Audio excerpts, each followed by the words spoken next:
Today I am going to be formatting a novel in Microsoft Word to be published as a print paperback. I will actually be doing an anthology because of the little bit of extra I have. I'm also going to be able to show you some of the problems that can occur when you are trying to format in Microsoft Word. You're going to want to start off with having a sample paperback novel, something that is in your genre. I have Larissa Ione's Eternal Rider here, and I'll also be showing you one of my books. The anthology that I'm putting together is part of this series, so this will be my reference for how to format everything so it is consistent with the other books in this series. Okay, so let's start out with the mass market book. We're looking inside. We start with an excerpt down at the bottom. We've got the beginning of praise. This is a pretty standard thing in the mass market books, a couple of pages of reviews. And then the next page will be the half title page. Keep going and we see the also by page and then the full title page. Next page is going to be the copyright, gigantic copyright because it is a mass market book. And then there are actually 2 pages of acknowledgments in here. And then after this, we'll have the glossary. This can be either in the front or the back, depending on your writing. Next, we have the actual book. That is our first chapter heading. It is the prologue. Also look at the first chapter of it because that is one that is pretty commonly styled, although not in this book. You see there's no header or footer on that. There is header on page 2 and 3. We see that all of the information is in the header in this book, both the page numbers and the author name and the title. We'll keep flipping and we'll get to a divider in just a moment here. That divider is the same graphic that was underneath the prologue and is going to be underneath each of the chapter headings. We'll just get to the next chapter heading page.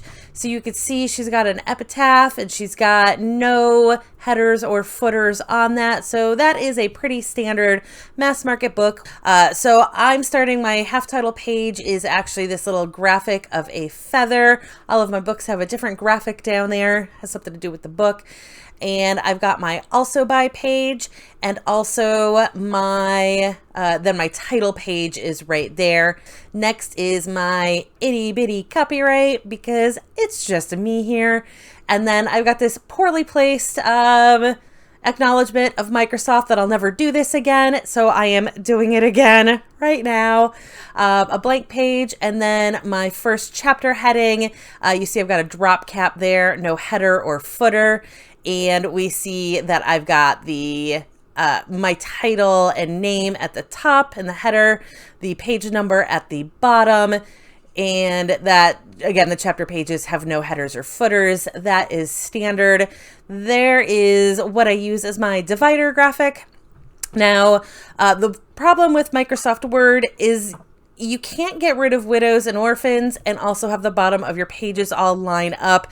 It's just too advanced trying to get those to match in Microsoft Word. I chose to have them uneven as opposed to having widows or orphans. And what that means is you see I've got this paragraph at the top that's only 2 lines. Technically, that top line would have fit at the bottom of the previous page. But if I did that, then I would have both an orphan and a widow because I would have 2 lines that didn't have another, like 1 line that didn't have another line after it, and then a dangly line at the top.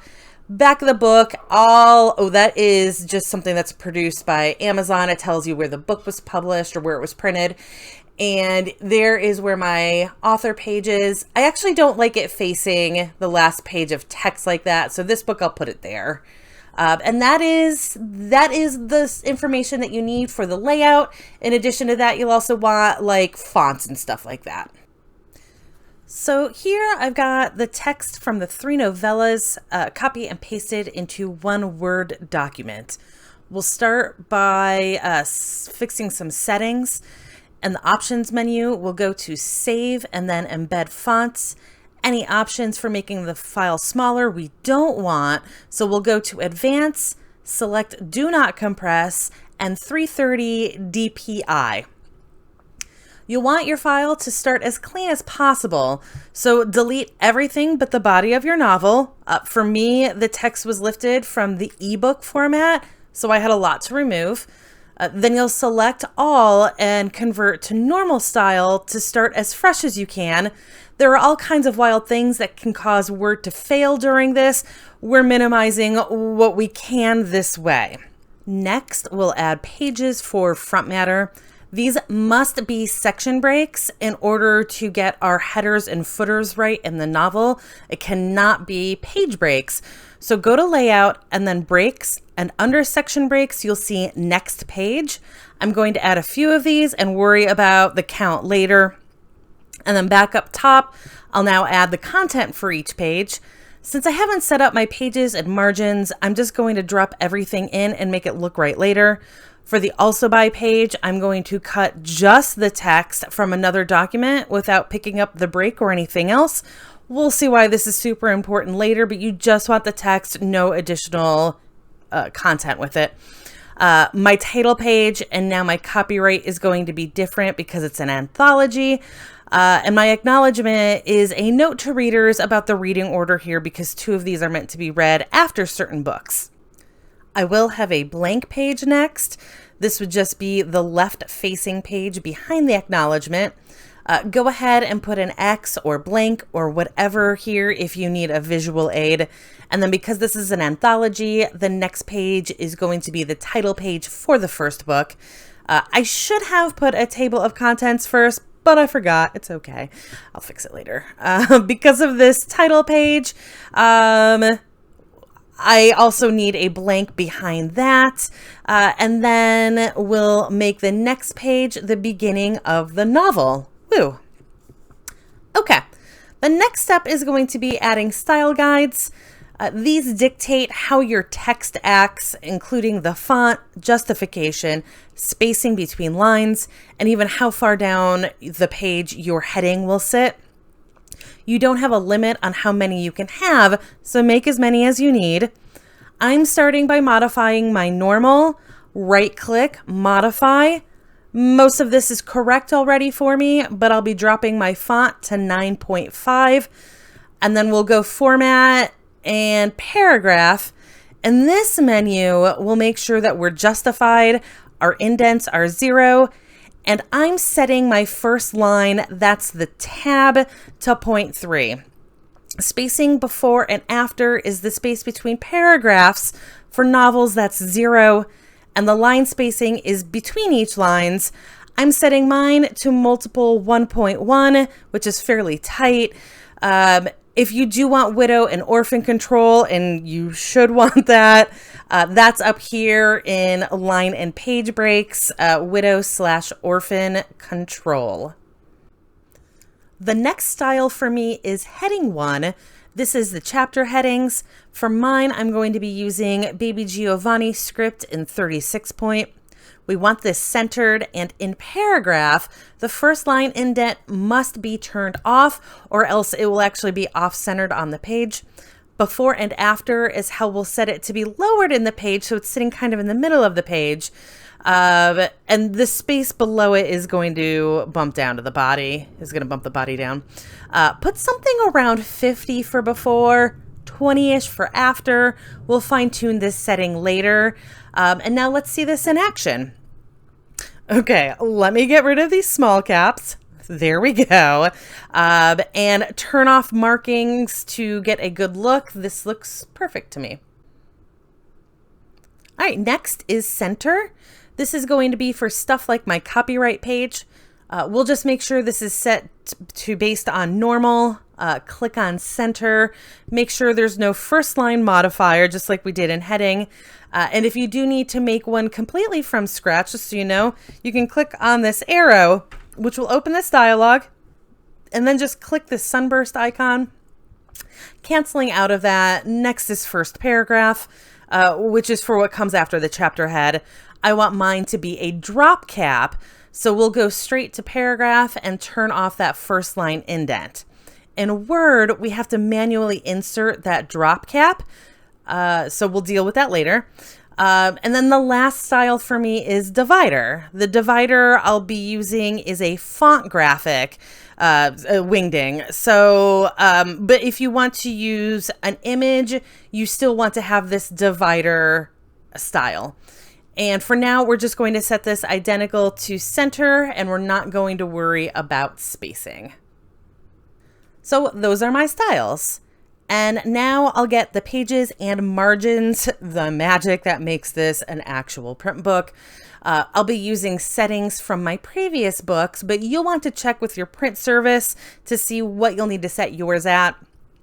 We're going to start with layout, then size, then probably more paper sizes.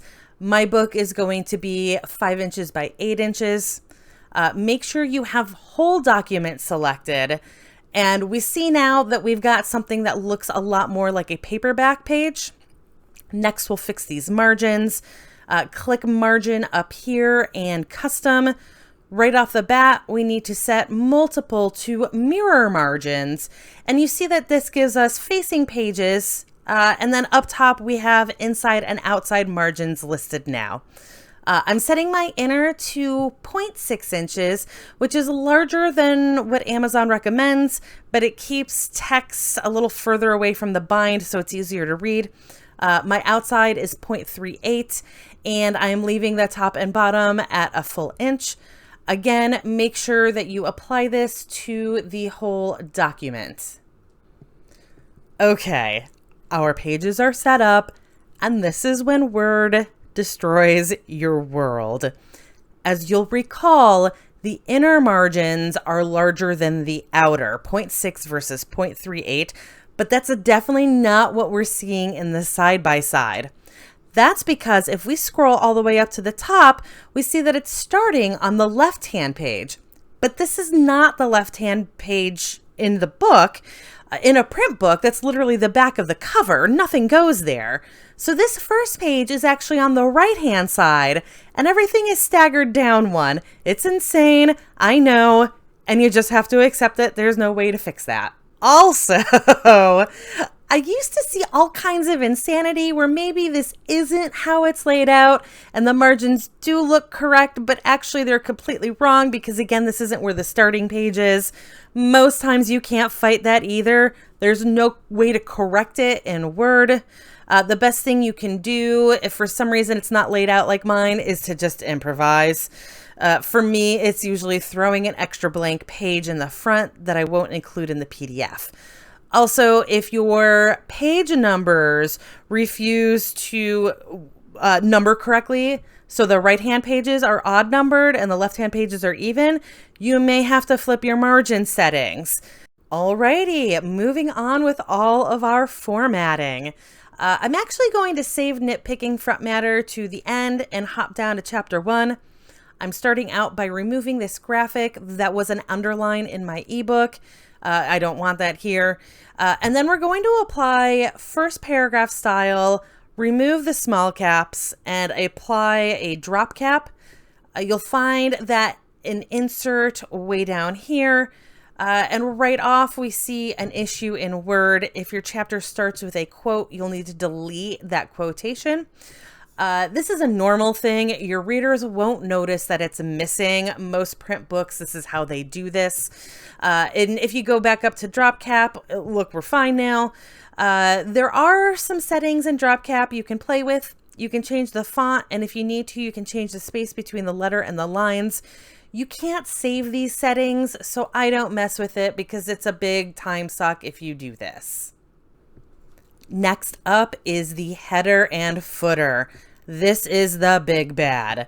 This is where most of your disasters are going to happen. And so I don't lose my mind, I'm going to zoom in so it's only one page. Going back up to the header, we'll double click in its space and you see it flips to the active area. Everything else is grayed out. You see now we have a new options tab up top. And the first thing we're going to do is remove link to previous.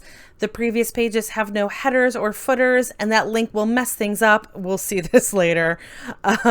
You'll also want to make sure all three here are clicked. Different first pages will help we'll keep the headers off the first page in each section. And that's why you must use those section breaks, not the page breaks. And then different, even, and odd, because of course these pages are going to be set up differently. Facing pages are set up differently. So because there are no headers or footers on these pages, let's scroll down to the next page, and then I'll format my text per usual.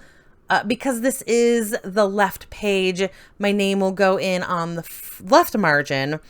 And this is the wrong size. Quick correction. Now, if we scroll up, we should see that it did not carry to previous section. Nope. Welcome to Word.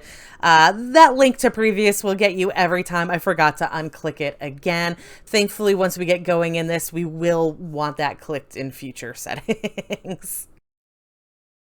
Down at the bottom, we'll add our page number.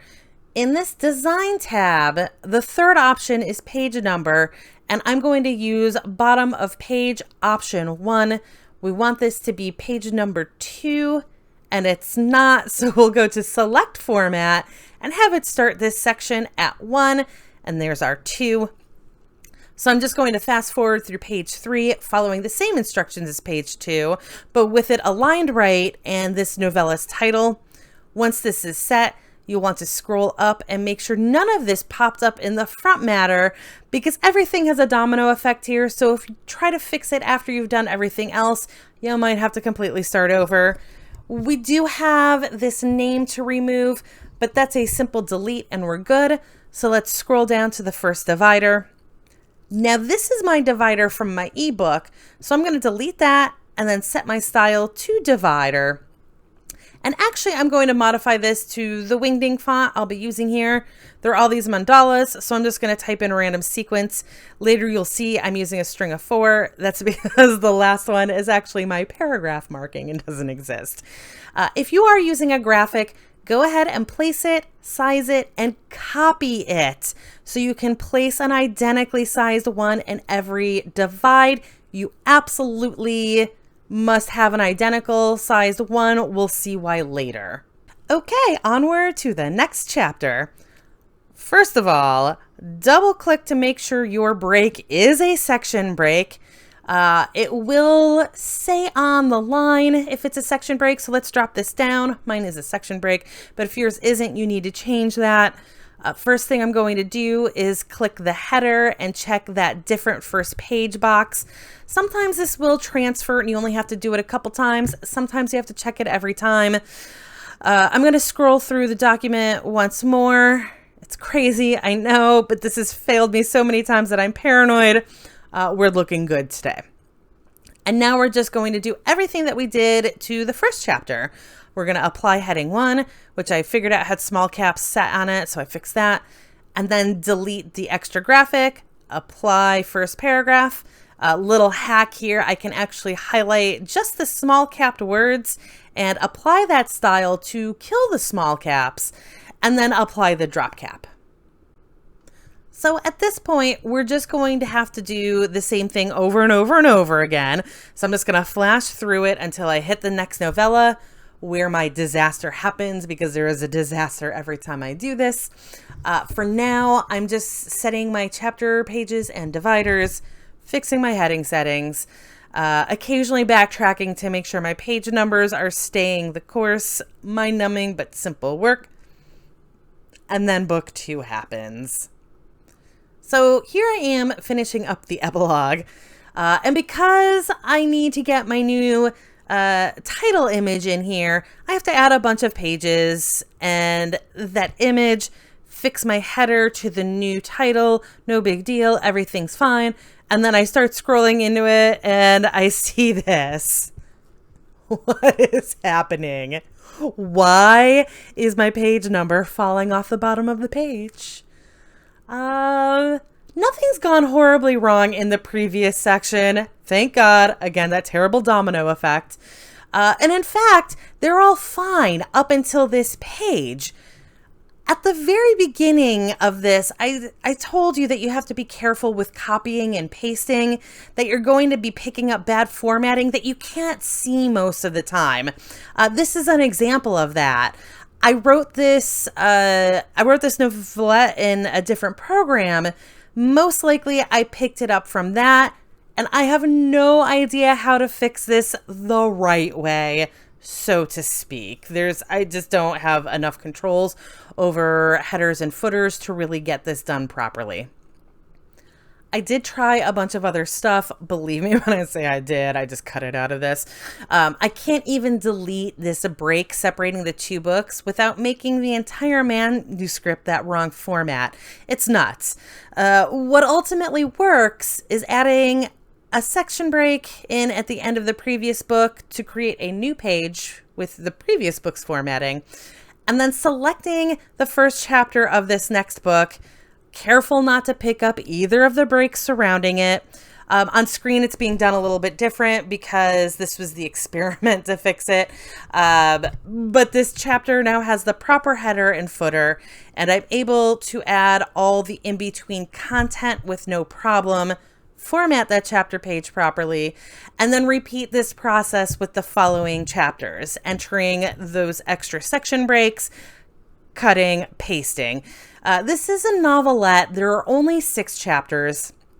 It's possible I could have done the rest of the manuscript in a single pass.